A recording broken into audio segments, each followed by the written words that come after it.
How would you like a 15% discount to my daily email, the stack of stuff, the show notes, discounts to the conference, all of that? All you need to do is text the word show to 33777. You'll get the annual subscription with a 15% discount to my daily email. You'll get the stack of stuff, the links to the show notes, discounts to the conference, and so much more. All you have to do is text the word show, SHOW, to 33777. Text show to 33777.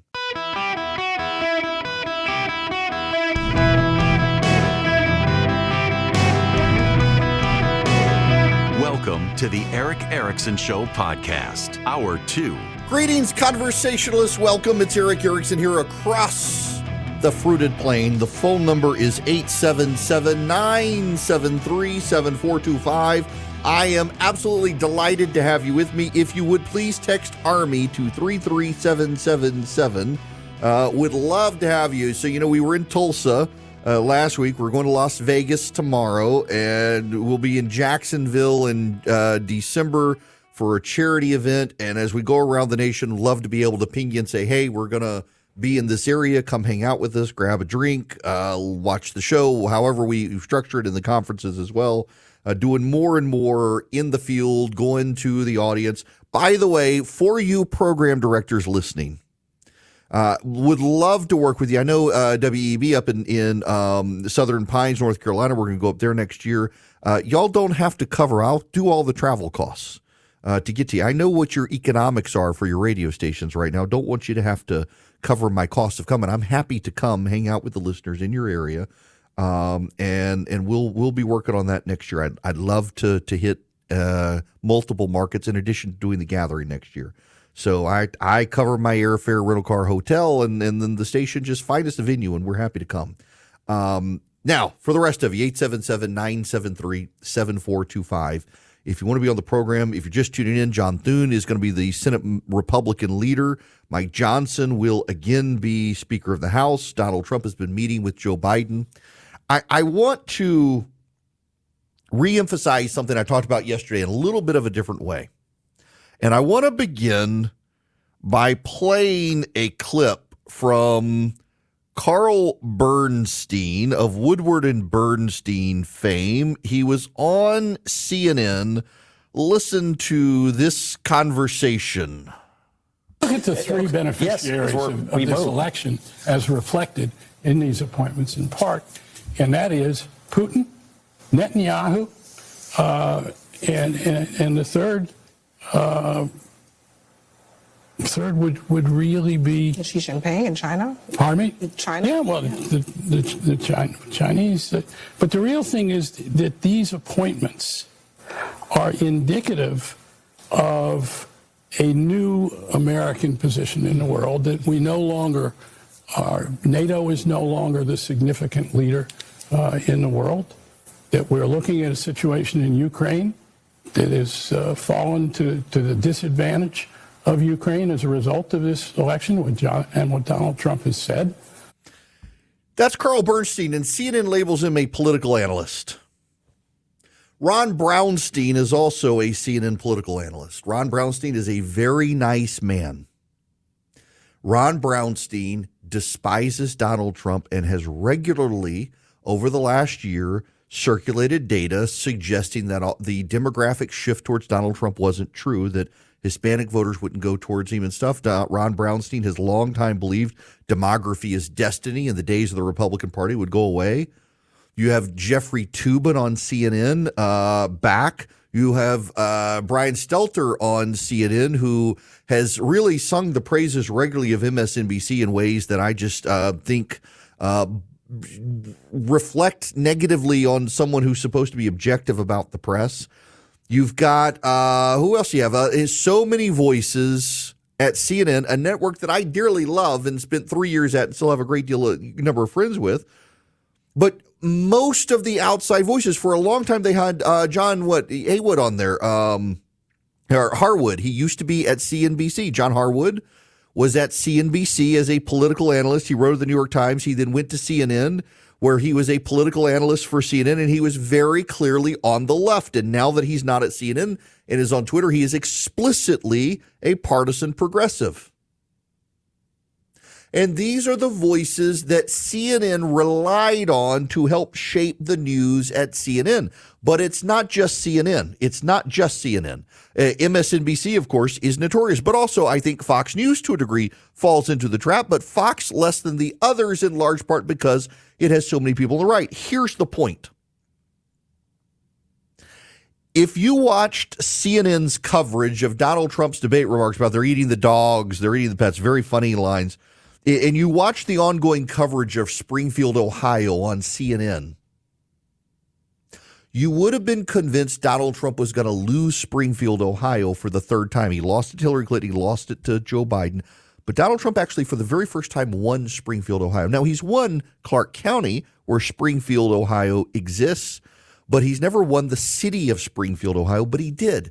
Had you watched the coverage, and again, I'm ignoring MSNBC because we all know the biases there. CNN is the network that presents itself as kind of middle of the lane, just the news, and yet the coverage at CNN was ruthlessly antagonistic to Donald Trump and, in fact, chose voices to interview in Springfield, Ohio, who downplayed the problems of the Haitian immigrants in Springfield, Ohio, and left the viewers of CNN with an impression that the claims that Donald Trump and the right were making were all off the wall. Except, if you listen to this program, I happen to be the number one talk show with men in Springfield, Ohio right now. I happen to know my ratings there. And I happen to know we get a ton of phone calls from people from the Springfield, Ohio area. And while all of them said, actually, they're not eating the pets, but there are huge problems, and here they are. CNN did not show their viewers those stories, did not tell those viewers those stories, and to the extent they did, they excused them away using people who are from the Democratic side or who hate Donald Trump. And yet we had tons of phone calls from people who don't like Donald Trump. We're like, these are huge problems. Take Tony Hinchcliffe in Puerto Rico. I mentioned yesterday, this is one of the ones I got wrong. It was based on Republican pollsters showing a move away from Trump. And in fact, he did see a decline in Puerto Rican support after it, but it wasn't enough. However, if you watch CNN, again, not doing MSNBC because we know where MSNBC is, but on CNN, if you watch CNN, it was a huge story. In fact, on CNN, they gave more coverage to Tony Hinchcliffe's remarks, the remarks, not a man of the president of the United States. They gave more coverage to Tony Hinchcliffe's remarks at Trump's Madison Square Garden rally than they did to Joe Biden calling Trump supporters garbage.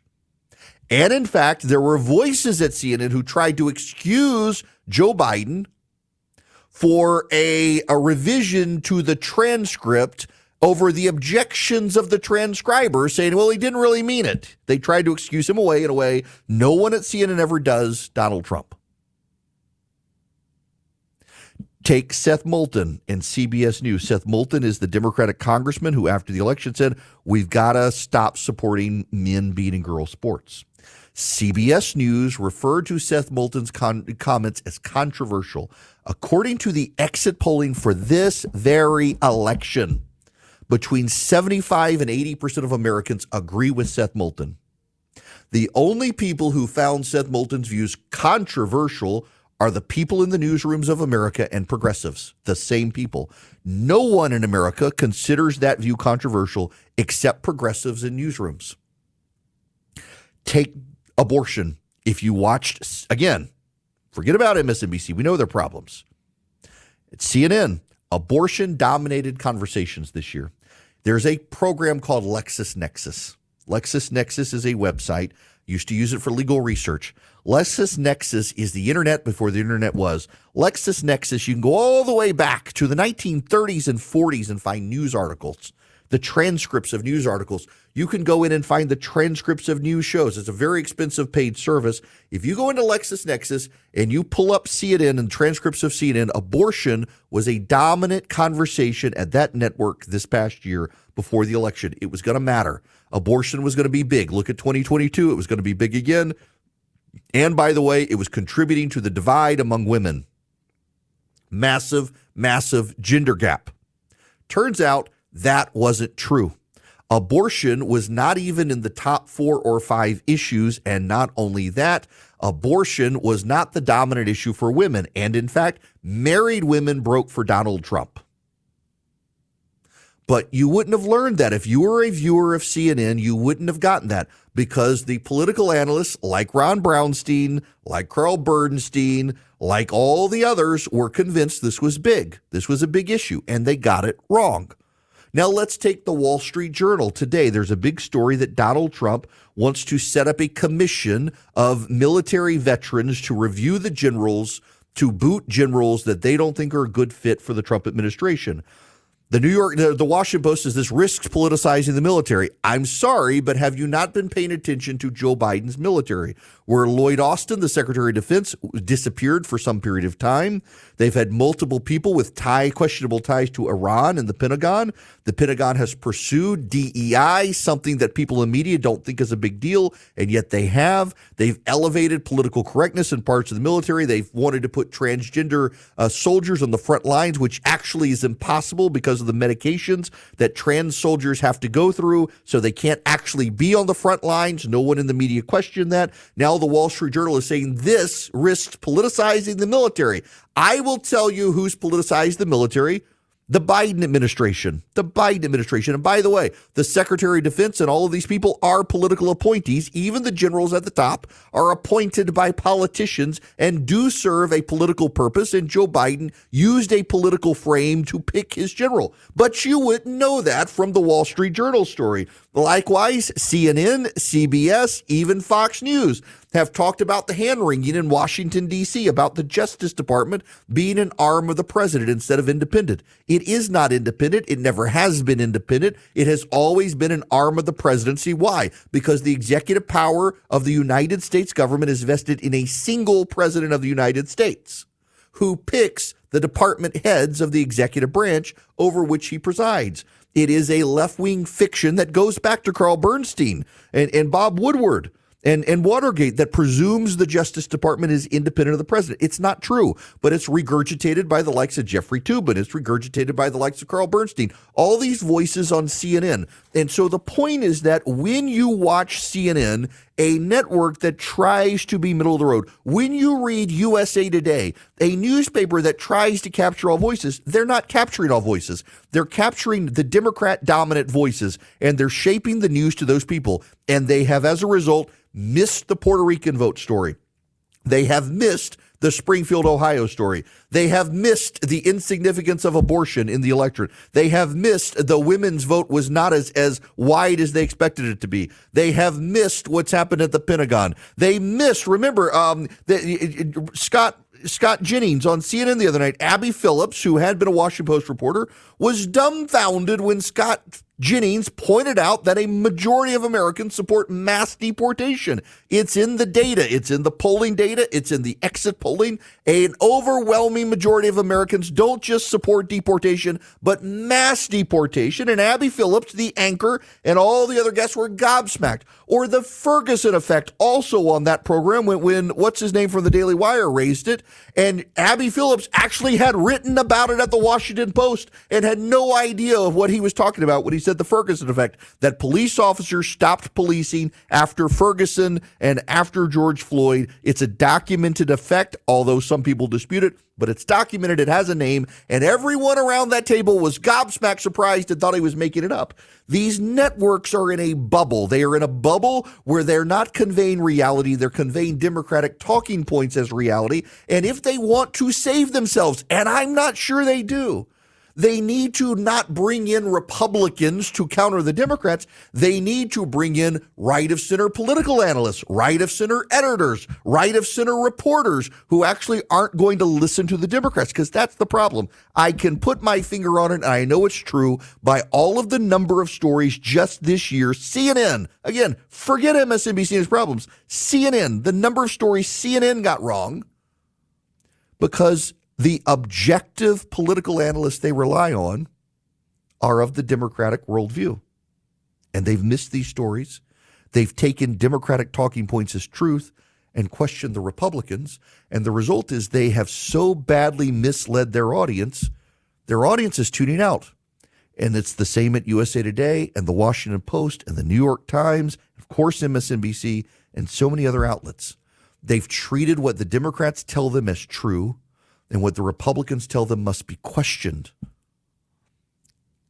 that shapes their coverage in a way that misrepresents society. Let me just end here. Go back to the Springfield, Ohio story. Donald Trump didn't just win Clark County. He won a city that he's lost twice after raising the issue of the Haitians in a way that on CNN the coverage was he was a racist, and the coverage was it wasn't a problem, and yet it's such a problem that the people of Springfield, Ohio, who do not like Donald Trump, voted for Donald Trump to solve a problem CNN said did not exist. Greetings, welcome. It's Eric Erickson here. The phone number 877-973-7425 if you want to be on the program. As always, if you text Eric, E-R-I-C-K, to 33777, you can get the show notes, the live stream, the podcast, and everything else. If you're on the phones, bear with me. This is a short segment. I do want you to know, regarding the media, the publisher of the Los Angeles Times has announced he's firing the entire editorial board. They're going to be replaced. He says they were out of touch with the voters. Now, let me give you some examples from Bill Malugin at Fox News. In the Los Angeles Times editorial pages, they argued for publicly mocking the deaths of people who didn't get the COVID vaccine. They argued that Larry Elder is the black face of white supremacy. And they regularly endorsed George Gascon, the Los Angeles County District Attorney, who lost by 20 points his reelection bid. They endorsed him. The Los Angeles Times editorial board has been completely out of touch with reality for quite some time. And the publisher has decided as a result, game over, done. He's tired of dealing with them. They were upset over his refusal for them to endorse Kamala Harris. They wanted to endorse her. He refused, said no more presidential endorsements. They got mad at him. A couple of them quit. Same with the Washington Post. How much more many clues do members of the media need? They need an intervention. They're completely out to lunch. Now, I want you to, intervene in your life. If you want to be a better conservative, you can go to americansforprosperity.org/volunteer and sign up with them today. Americans for Prosperity is the largest and leading grassroots organization in the country, and they happen to be conservatives. They train activists to be door knockers, to educate neighbors on key issues. They train you how to be an effective spokesperson for common sense conservative reform. They teach you how to go to your local government, your school board, or your state government and advocate for school choice, for tax reform, for small businesses, and for families. And they involve you in a network of great fellow-minded conservative activists, so you know you're not alone out there. If you want to join them, they've got chapters in just about every single state. You go to americansforprosperity.org/volunteer. americansforprosperity.org/volunteer. Sign up with AFP. I'm actually doing an event for Americans for Prosperity in Salt Lake City the weekend of December 7th. I'm going to fly out there for them. They're a great group. I love them. You will too. americansforprosperity.org/volunteer. Sign up with them today. Hello there. It is Eric Erickson here. The phone number 877-973-7425. Should you wish to be on the program, I would be very happy to have you. Now, let me see here. Don't want to do Robert a disservice here. Robert, you're going to be up next on the Eric Erickson Show. Welcome. How are you? Doing well, Eric. Appreciate what you do very much. Thank you. Here's the deal. In light of that story that you just mentioned about the LA Times boss coming down on the editorial staff, revolting against them, my question is a little larger with regard to the Democratic Party. Do they really recover from this? I mean, I know we're not a three-party country, but there are political parties that have come and gone. So is it time for a centrist group to reorganize and say, you loonies on the left, you can go ahead and call yourself Democrat. We're going someplace else. So is there, okay, there's not going to be the rise of a third party. Anything that happens is going to be internal reform, and here's why. The only thing that Republicans and Democrats hate more than each other is a third party.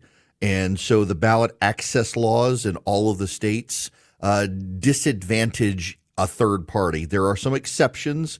Green parties, for example, have ballot access in some states, and libertarians have ballot access in almost all 50 states, but libertarians are too busy getting high to effectively like run a major party campaign, so no one ever worries about them.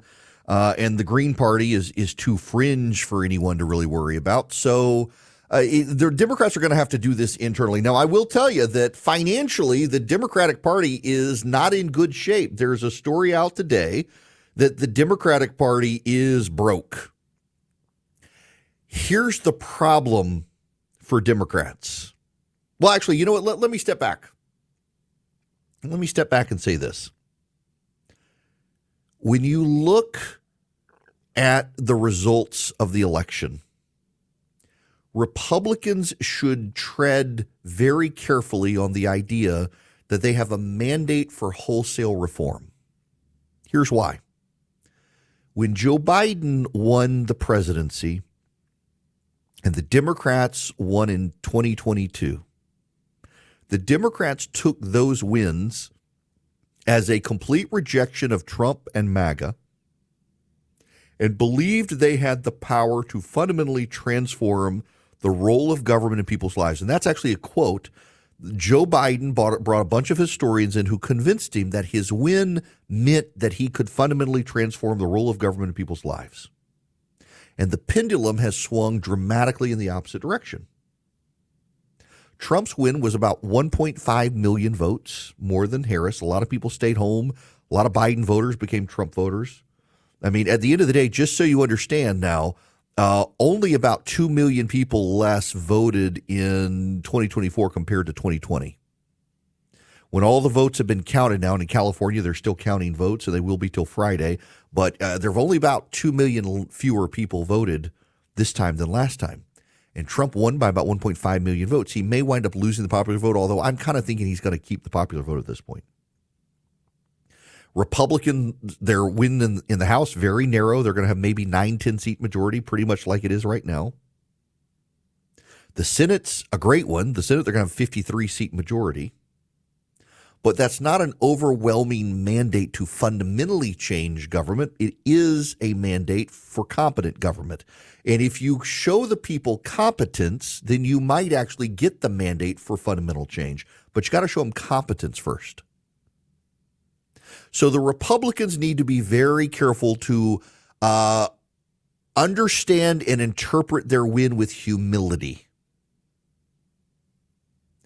Because if they don't, the voters could be so aggravated that without the Democrats fixing anything, they just give the government back to the Democrats and say, okay, now maybe y'all will learn your lesson. Okay, now maybe y'all will learn your lesson. Okay, now and back and forth and back and forth and back and forth.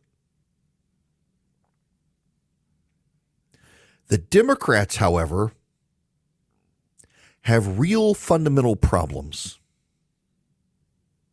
And that is that the progressive base of the Democratic Party is deeply out of touch with where the American people are. And they are working very hard to silence everybody else. And because they're working to silence everybody else, they're going to have a hard time figuring out how to proceed. They're going to have a hard time figuring out how to convince Americans they're not completely out to lunch.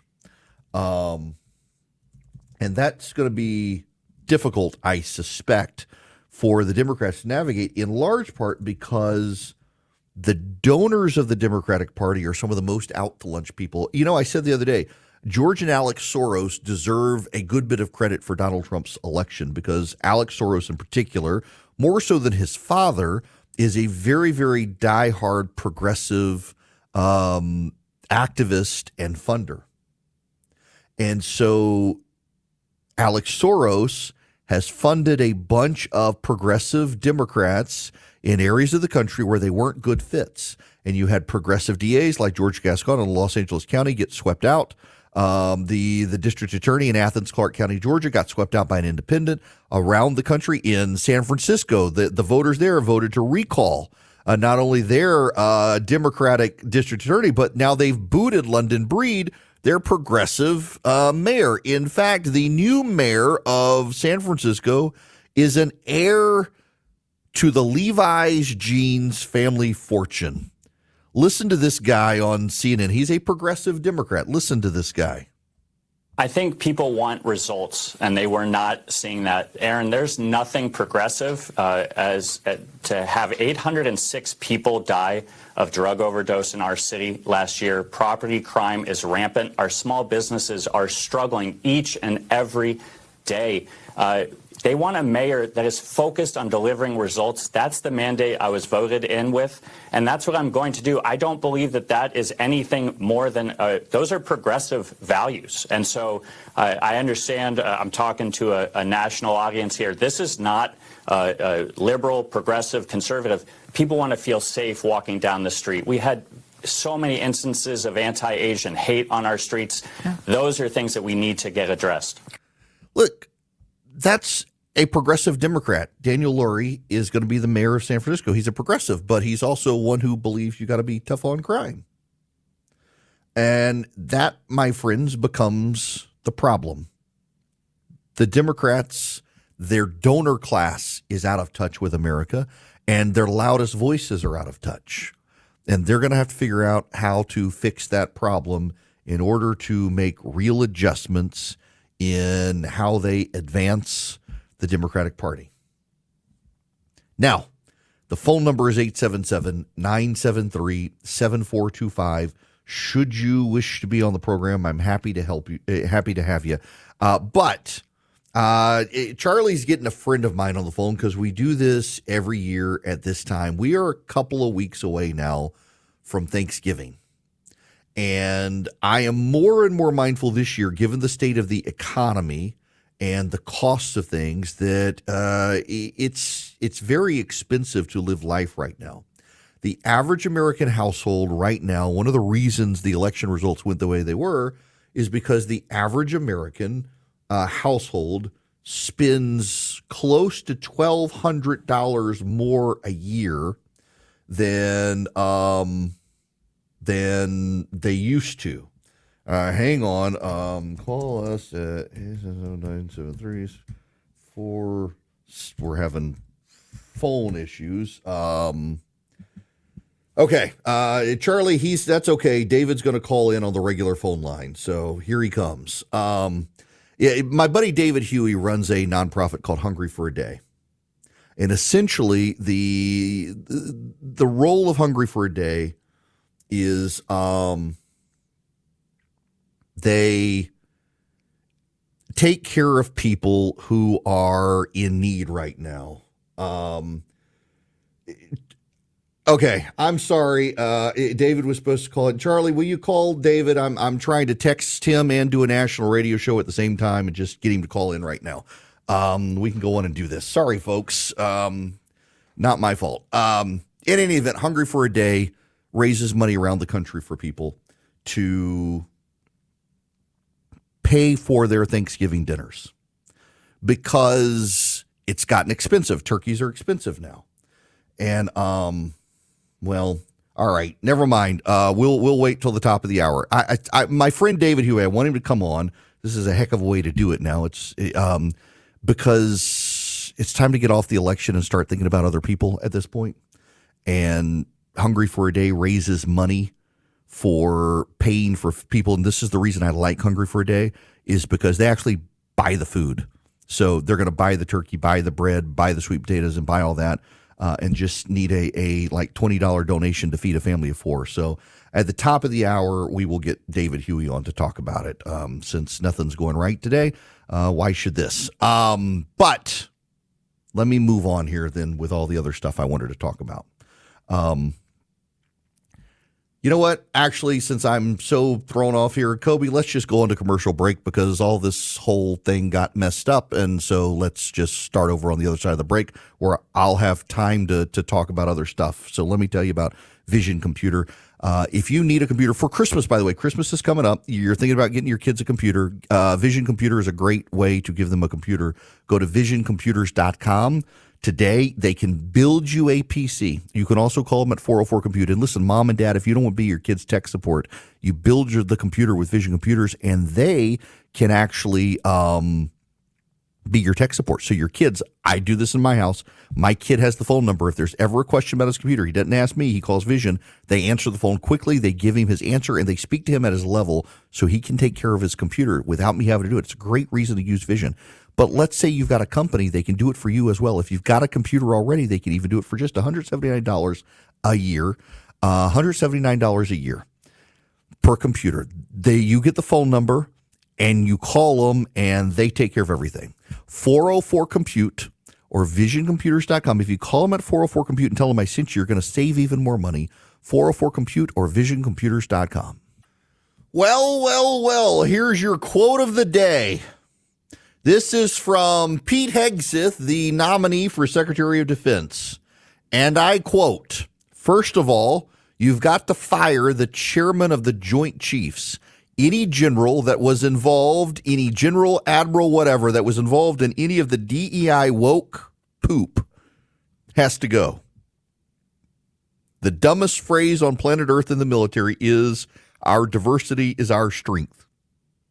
That's Pete Hegseth, the nominee for Secretary of Defense, wanting to eradicate DEI from the military. That's one of his top goals, and also beating China.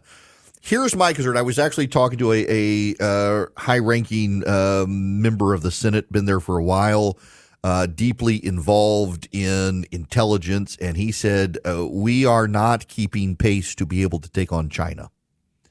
To build missiles in this country is there are all sorts of problems with not just the procurement and supply chain, but the bureaucracy for approval. It takes too long to build a ship. It's almost impossible to build a ship. It's too costly to build a ship. It's too costly to repair a ship right now. And a lot of that has to do with regulation, and in particular, this government having prioritized environmental regulation over everything else. Take, for example, Guam. Did you know the Biden administration has decided to end strategic missile defense on the island of Guam? Here's what we know. This is not in dispute. Democrats and Republicans alike believe this, that should China launch a Eastern Pacific or Western Pacific war as they make incursions into Taiwan, one of the goals of China would be to bog us down with Guam and the Philippines. And in fact, given so much of our military capacity to help Taiwan is located in Guam, the American military and outside experts and even the Chinese experts agree Guam is going to be targeted when they invade Taiwan. The American military, going back to the Obama administration, has decided it needed to develop a strategic missile defense system for Guam, very similar to Israel's Iron Dome system. But in the last month, the Biden administration decided that there were too many endangered species and societal and environmental impact to be able to deploy a missile defense system to Guam. That's right. They prioritized the environment over saving the lives of our soldiers, sailors, and airmen stationed in Guam. And space cadets, I guess. That's wild to me. That's actually really wild to me that they would do it. I'm not surprised, but it is still kind of wild. It's remarkable to me that this is where we are. They prioritize these sorts of things over actual safety and combat.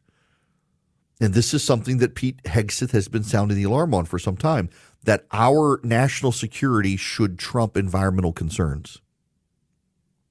And the left is starting to freak out now that they're actually diving into his body of research. By the way, you should also know a CIA official has been charged with espionage over leaking the Israeli satellite plans. Remember that someone within the U.S. government leaked the Israeli prep to the media, what they were doing to prepare their strikes on Iran? Turns out Asif Rahman, A CIA official working in Cambodia with top secret security clearance leaked the highly classified documents about Iran's strike on Iran. Rahman accessed the information and using his credentials with the CIA and undermined Israel's response to Iran. Asif William Rahman, CIA official. John Ratcliffe has been named the director of the CIA for Donald Trump. He was the director of national intelligence. He has a mission to clean up the CIA.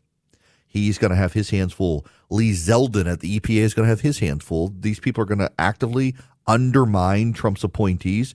We know the Pentagon has already been strategizing how to undermine Trump. They did not see Pete Hegseth coming. If anything, that's one of the great things about having Hegseth as Secretary of Defense is nobody saw it coming. He's such a wild card. The people who know him think he's entirely competent to be able to handle this. Listen, let me just put it to you this way. If Pete Hegseth can navigate the politics of Fox News, he can navigate the Pentagon bureaucracy. That's all I'm going to say. If Pete Hegseth can navigate the politics and the corridors of Fox News, Pete Hegseth can navigate the politics of the Pentagon. In fact, it might be easier at the Pentagon than at Fox News. Kristi Noem remains the weak link. She's going to be terrible at Homeland Security. Everybody knows it. A lot of Trump friends of mine are just gobsmacked. I know one of them said he's been texting Trump trying to convince him that this is a mistake, and Trump's position is basically, let's see if she can make it through the confirmation process. That suggests to me that there are going to be people who set Kristi Noem up to fail her confirmation process. We'll see if that works out or not. Okay, we're going to reset here when we come back. I want you to, wherever you are, whether you're in California or Connecticut, understand what Hungry for a Day is. It's a great way for you to get involved in helping other people for Thanksgiving. It's coming up wild to me. This year is just coming to an end. Now that the election is over, it seemed like it took forever to get to the election, and now suddenly we're almost to Thanksgiving, and then we'll be to Christmas and the New Year. Finally, I'll get to have some sleep. What a wild season it is. But if you want an easy way to help a lot of people for the holidays, come back, listen to my conversation with my buddy David Huey as we talk about what you can do to feed people nationwide. We'll make it very easy for you when we come back right here on the Eric Erickson Show, 877-973-7425.